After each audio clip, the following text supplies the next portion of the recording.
আপনাদের আগামীর ভোট হোক সংস্কারের পক্ষে, আগামীর ভোট হোক আধিপত্যবাদের বিরুদ্ধে, আগামীর ভোট হোক হ্যাঁ ভোটের পক্ষে। নিজের দলকে বিক্রি করে দিয়ে, যারা মার্কা বিলুপ্ত করে দিয়ে একটা সিটের জন্য, দুইটা সিটের জন্য যারা নিজের দলকেই বিক্রি করে দিচ্ছেন, আপনারা আপনাদের নিজেদের দলের প্রতি আপনারা অন্যায় করেছেন। হাদি ভাই আমাদেরকে শিখিয়েছে আমরা জান দিব কিন্তু জুলাই দিব না। পুলিশ এবং প্রশাসন ভাইদেরকে বলবো, আপনারা বেনজির হয়েন না, আপনারা হারুন হয়েন না। 2024 সালের জুলাই মাসে আমরা দেখেছি যখন আমার ভাই আবু সাইদকে রংপুর বিশ্ববিদ্যালয়ের সামনে গুলি করে হত্যা করা হয়, তখন আওয়ামী লীগের অনেক বড় বড় নেতা মন্ত্রীরা বলেছিলেন আবু সাইদ নাকি ড্রাঙ্ক ছিলেন, মাদকাসক্ত ছিলেন। ঠিক একই কাঁধায়, একইভাবে, একই স্বরে, একই ভঙ্গিতে আমরা দেখতে পাচ্ছি আমার ভাই হাদিকে বিএনপির এক নেত্রী বলছেন হাদি নাকি গিনিপিগ, হাদি নাকি তেলাপোকার মতো। এই ফ্যাসিস্টদের যে তারস্বর, ফ্যাসিস্টদের যে অবয়ব, ফ্যাসিস্টদের যে চরিত্র, এই চরিত্র সেটি নীলুফাদের প্রকাশ, ভাবভঙ্গি, বিএনপির এই নেত্রীদের ভাবভঙ্গিতে এখন ফুটে উঠছে। হাদি নাকি গিনিপিগ, হাদি ভাই নাকি তেলাপোকা। আপনাদের গত 17 বছর এই ধরনের আমরা দেখলাম হাদি ভাইয়ের জানাজায় মানুষের স্বতঃস্ফূর্ত অংশগ্রহণ।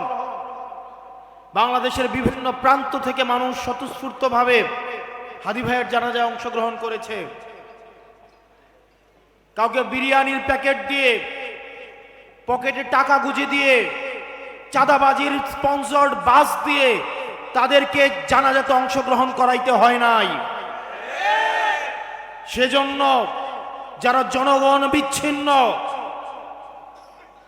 যারা হাদি ভাইয়ের নামটা পর্যন্ত উচ্চারণ করতে পারে না, ইনকিলাব মঞ্চের নামটা পর্যন্ত উচ্চারণ করতে পারে না, যারা জানে না হাদি ভাইয়ের সাথে এই জাঞ্জির সম্পৃক্ততা, এই বাংলাদেশের ভবিষ্যৎ পুনর্গঠনে হাদি ভাইয়ের চিন্তা, মনস্তত্ত্ব কতটা প্রতিফলিত হয়, যারা এই জিনিসটা ধরতে পারে না তাদের কাছে হাদি ভাইকে গিনিপিগি মনে হবে।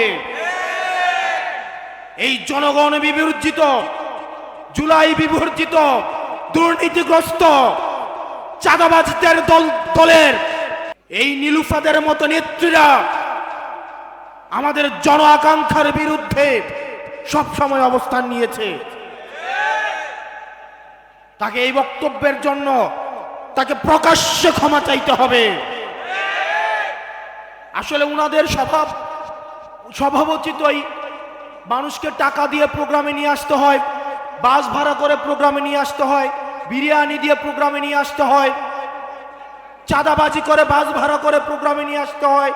সেই জায়গা থেকে যখন সারা বাংলাদেশ থেকে জনসমুদ্রের মতো হাদি ভাইয়ের জানাজাতে লক্ষ লক্ষ মানুষ উঠে, তখন তারা সেটাকে ধরে নেয় যে চাঁদাবাজের টাকায় হয়তো এই জনসমাবেশ করা হয়েছে।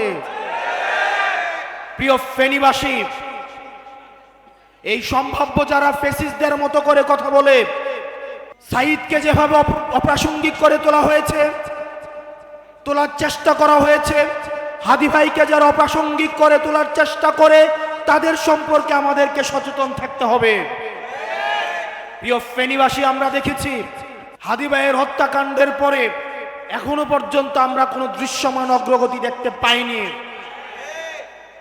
যে আইন শৃঙ্খলা বাহিনী রয়েছে, এই আইন শৃঙ্খলা বাহিনীর অধিকাংশই পরবর্তীতে কে বা কারা ক্ষমতায় আসতে পারে, যে বা যারা ক্ষমতায় আসতে পারে, এই ক্ষমতামুখী দলগুলোর পা চাটার জন্য এই আইন শৃঙ্খলা বাহিনী আবার গুলশানে, পল্টনে আবার লাইন দেওয়া শুরু করেছে।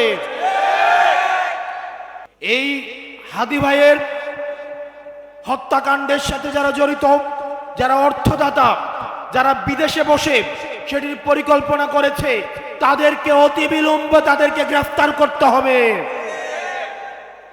প্রিয় ফেনীবাসী, আগামী যে আমাদের দীর্ঘদিনের আকাঙ্ক্ষিত যে নির্বাচন, সেই নির্বাচনকে সামনে রেখে আমরা দেখতে পাচ্ছি বিভিন্নভাবে ষড়যন্ত্র করা হচ্ছে। ভারতে বসে ষড়যন্ত্র করা হচ্ছে, ষড়যন্ত্রের জাল বিস্তার করা হচ্ছে। নির্বাচনে একটা গুরুত্বপূর্ণ আম্পায়ারের ভূমিকা রাখে প্রশাসন এবং পুলিশ, কিন্তু আমরা দেখেছি গত 3টা নির্বাচনে এই প্রশাসন এবং পুলিশ তারা আম্পায়ার না হয়ে, রেফারি না হয়ে তারা নিজেরাই খেলোয়াড়ের ভূমিকায় অবতীর্ণ হয়েছিল, যেটির খেসারত আমাদের জাতিকে দিতে হয়েছে এবং আগামীতেও দিতে হবে। পুলিশ এবং প্রশাসন ভাইদেরকে বলবো, আপনারা বেনজির হয়েন না, আপনারা হারুন হয়েন না। আপনারা রেফারির ভূমিকা রাখবেন, আম্পায়ারের ভূমিকা রাখবেন, আপনারা নিজেরা খেলোয়াড় হইতে আইসেন না। তাহলে জুলাইয়ে জনগণের যেই তীব্র বিক্ষোভ, যেই ক্ষুব্ধ হয়েছিল, সেটি আবার এটির পুনরাবৃত্তি ঘটবে। আমরা দেখেছি লটারির মাধ্যমে, একটা কন্ট্রোলড লটারির মাধ্যমে ডিসিএসপি নিয়োগ করা হয়েছে মধ্যরাতে। এই মধ্যরাতে যারা ডিসিএসপি নিয়োগ হয়েছে, আমরা তাদের আচরণকে সন্দেহজনক মনে করি। এখনই তারা একটা দলের দলদাস হিসেবে তারা মাঠে আবির্ভূত হতে চাচ্ছে। নির্বাচন কমিশনকে বলবো, এই এসপিডিসি এবং ওসি ইউনু সহ যারা এই পক্ষপাত দুষ্ট আচরণ করে এখন থেকে শুরু করেছে, তাদের বিরুদ্ধে যথাযথভাবে ব্যবস্থা নিতে হবে। এই বায়াস, এই দলের প্রতি বায়াস প্রশাসন দিয়ে, পুলিশ দিয়ে স্বচ্ছ নির্বাচন কোনোদিনও সম্ভব নয়। প্রশাসন এবং পুলিশ অবশ্যই বাংলাদেশপন্থী হতে হবে। আপনারা জুলাইয়ে আপনাদের সহকর্মীদের নিদারুণ পরিণতির কথা আপনারা ভুলে যাবেন না। আপনারা বাংলাদেশপন্থী থাকুন। আপনাদের কোনো দল হওয়া উচিত না। আপনারা বিএনপিরও না, জামাতেরও না, আপনারা কোনো রাজনৈতিক দলের না, এনসিপির না, আপনারা হচ্ছেন বাংলাদেশের। সুতরাং প্রশাসন এবং পুলিশকে বলবো, আপনারা নিরপেক্ষ অবস্থান বজায় রাখুন। অত্যন্ত দুর্ভাগ্যজনক বিষয় হচ্ছে, আমরা দেখতে পাচ্ছি কিছু কিছু জেলায়, কিছু কিছু জায়গায় এসপি এবং ওসিরা বিএনপির পা চাটতে চাটতে তারা ব্যস্ত হয়ে যাচ্ছে। বিএনপির প্রার্থীদের সুনজরে পড়ার জন্য তারা ব্যস্ত হয়ে যাচ্ছে। যারা এই কাজটা করবে, আপনাদের পরিণতি বেনজিরের মতো হবে, ওসি প্রদীপের মতো হবে। আমরা গুলির মুখ থেকে ফিরে আসা, আমাদেরকে ভয় দেখায় লাভ নাই। আপনারা যারা নির্বাচন ম্যানিপুলেট করার চিন্তা করছেন,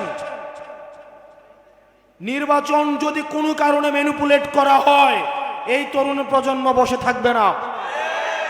প্রিয় ফেনীবাসী, আপনাদের আগামীর ভোট হোক আধিপত্যবাদের বিরুদ্ধে, আপনাদের আগামীর ভোট হোক সংস্কারের পক্ষে।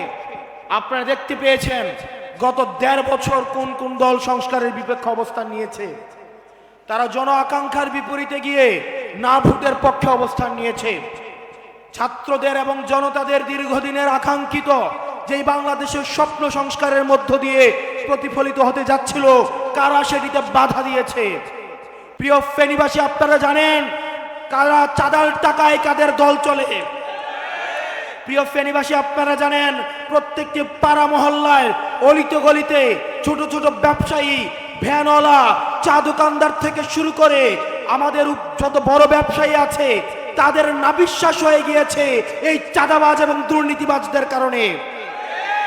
গত 1.5 বছর চাঁদাবাজ এবং দুর্নীতিবাজরা ট্রেইলর দেখিয়েছে। এটা ট্রেইলর, পিকচার আবি বাকি হে। গত 1.5 বছর আপনারা দেখেছেন চাঁদাবাজ এবং দুর্নীতিবাজদের ট্রেইলর। পিকচার দেখবেন নির্বাচন হওয়ার পরে। আপনাদের আগামীর ভোট হোক সংস্কারের পক্ষে, আগামীর ভোট হোক আধিপত্যবাদের বিরুদ্ধে, আগামীর ভোট হোক হ্যাঁ ভোটের পক্ষে। প্রিয় ফেনীবাসী, আপনারা জানেন আমাদের দীর্ঘদিনের রাজপথের লড়াইয়ের অগ্রভাগের সৈনিক আমাদের মঞ্জু ভাই এই গণতান্ত্রিক সংস্কার জোটের পক্ষ থেকে এই ফেনীবাসীর প্রতিনিধিত্ব আগামীর সংসদে ইনশাল্লাহ করবেন। আমরা বিশ্বাস করি এই ফেনীবাসী, কামার কোমর প্রবাসী, খেটে খাওয়া মানুষ যারা প্রতিনিয়ত নেতা বানায় কিন্তু নেতারা যাদেরকে মানুষ মনে করে না, এই ফেনীবাসী অবশ্যই অবশ্যই মঞ্জু ভাইকে সমর্থন দিয়ে সংসদে নিয়ে যাবে ইনশাআল্লাহ।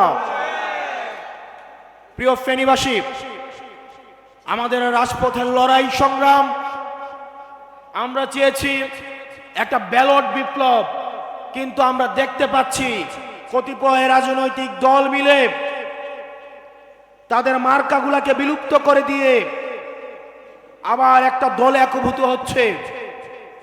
নিজের দলকে বিক্রি করে দিয়ে যারা মার্কা বিলুপ্ত করে দিয়ে একটা সিটের জন্য, দুইটা সিটের জন্য যারা নিজের দলকেই বিক্রি করে দিচ্ছেন, আপনারা আপনাদের নিজেদের দলের প্রতি আপনারা অন্যায় করেছেন।